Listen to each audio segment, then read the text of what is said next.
मोर्शीजवळच्या शिरसगाव येथे कोरोनाग्रस्त रुग्ण आढळून आल्याने एकच खळबळ उडाली। विंचुरी येथील प्राथमिक आरोग्य केंद्राची टीम शिरसगावला दाखल करण्यात आली। गेल्या काही दिवसांपासून मोर्शी तालुक्यातील विंचुरी, रोहनखेड, काटपूर आणि नेरपिंगळे येथे कोरोनाग्रस्त रुग्ण आढळून आले होते। त्यामुळे या भागात भीतीचे वातावरण निर्माण झाले होते। कोरोनाची साखळी तोडण्यासाठी भारतभर 5 टप्प्यात लॉकडाऊन शासनाने जाहीर केला होता। त्यानंतर महाराष्ट्रात अनलॉक जाहीर केल्याने काही अटी शर्तींच्या आधारे विस्कळीत पडलेली अर्थव्यवस्था जागेवर आणण्याकरिता प्रशासनाने कामे सुरू केली होती। रोहनखेड, विंचुरी या गावातील कोरोनाग्रस्त रुग्ण जरी बरे झाले असले तरी नुकताच काटपूर, धामणगाव येथे कोरोनाग्रस्त रुग्ण आढळून आल्याने काटपूर येथील बस स्टँड परिसर सील करण्यात आला होता। तसेच लेहेगाव येथील सर्व हॉटेल्स प्रशासनाच्या वतीने बंद करण्यात आले होते।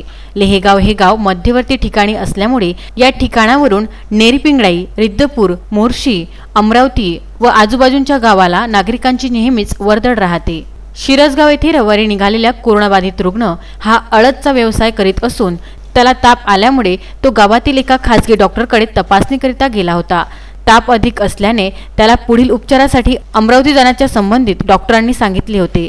सदर 40 वर्षीय व्यक्ती अमरावती येथील दयासागर रुग्णालयात गेला असता त्याला भरती करण्यात आले नसल्याचे बोलले जाते। त्यामुळे सदर रुग्ण हा सुपर स्पेशालिटी हॉस्पिटलमध्ये दाखल करण्यात आला होता। सदर रुग्णाचे रक्ताचे नमुने घेतल्यावर तपासणी दरम्यान सदर व्यक्ती कोरोनाबाधित आढळून आला आहे। याबाबतची माहिती प्रशासनाला मिळताच विंचुरी प्राथमिक आरोग्य केंद्राचे डॉक्टर बागडी, आरोग्य सेवक, आशा वर्कर टीम शिरसगावला पोहोचली असून घरोघरी जाऊन तपासणी करीत आहे। एटीएमच्या सोबत शिरसगाव ग्रामपंचायतीचे सरपंच, उपसरपंच, ग्रामसेवक आरोग्य प्रशासनाला मदत करत असून सिरखेड पोलीस स्टेशनचे ठाणेदार कृष्णा ठाकरे, मोर्शी येथील खंडविकास अधिकारी थोरात घटनास्थळी तळ ठोकून आहेत।